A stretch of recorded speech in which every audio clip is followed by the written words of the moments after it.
నా పేరు కర్రాజయ్యమ్మ. ఎస్పీఎస్ఆర్ నెల్లూరు జిల్లా జలదంకి మండలం జలదంకి పిఎస్సీలు పనిచేస్తున్నాను.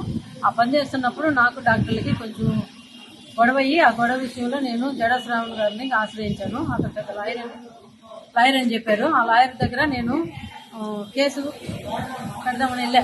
ఎందుకంటే ఎస్సీ ఎస్టీ అట్రాసిటీ కేసు కూడా కాలేదు కాబట్టి శ్రావణ్ గారు ఏదో గొప్పగా చెప్తున్నారు కాబట్టి ఆ శ్రావణ్ గారి దగ్గర ఆశ్రయించి ఏమైనా న్యాయం చేస్తాడేమోనని ఇక్కడ గాంధీనగర్లో ఉన్నటువంటి విజయవాడలో ఆఫీస్కి వచ్చి నేను కంప్లైంట్ ఇచ్చాను. కంప్లైంట్ ఇస్తామా ఇది కేసు అవుద్ది అని అన్నారు.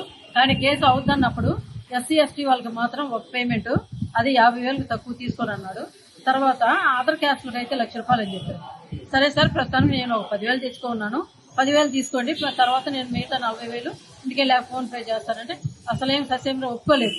ఒప్పుకోకుండా 50,000 వేసిన దాకా నేను కేసు టేకప్ చేయను అన్నారు. సరేలేని చెప్పేసి మేము ఇంటికి వెళ్ళిన తర్వాత ఆ మరుసటి రోజే 50,000 నేను ఫోన్ పే చేశాను. 50,000 ఫోన్ పే చేసిన తర్వాత కేసు టేకప్ చేయట్లేదు. నెలలు రోజులు గడిచిపోతున్నాయే తప్ప అతను కేసు ఏం ముందుకు రానివ్వట్లేదు. అసలు ఎందుకు ఏం జరుగుతుంది, డిలేట్ ఎందుకు జరుగుతుందని నా ఆతృత మీద నేను మళ్ళా విజయవాడ గాంధీనగర్కి వచ్చి ఆయన ఆఫీసులో కలిసి మళ్ళీ మాట్లాడితే ఇది కేసు ఇదిగమ్మా అవుతుందని చెప్పి ల్యాప్టాప్ అట్లా మా వైపు అటు తిప్పినట్టు చూపిస్తారండి, మళ్ళీ అటు తిప్పుకుంటారు. అది మాకేం అర్థమైందండి, మామూలు సామాజికంగా ఉండేవాళ్ళని. అది లాయర్లకైతే అర్థమైంది కానీ మాకే అర్థం కాదు కదా. అందుకని సార్ ఏమైంది, మీ గురించి చాలా గొప్పగా విని మీ దగ్గర కేసు ఇస్తే ఇట్లా డిలేట్ చేస్తున్నారు, ఏంటి సార్ పరిస్థితి అని చెప్పారు. కానీ అతను ఏమీ టేకప్ చేయలేదు. నేను ఇచ్చిన ఫార్మేట్ మొత్తం ఇట్లా పలానా వచ్చి కేసు పెట్టిందని మళ్ళీ డాక్టర్లకి ఇంటిమేషన్ తెలియజేసి అతను వాళ్ళతో కుమ్మకైపోయి నా కేసు డిలేట్ చేశారు.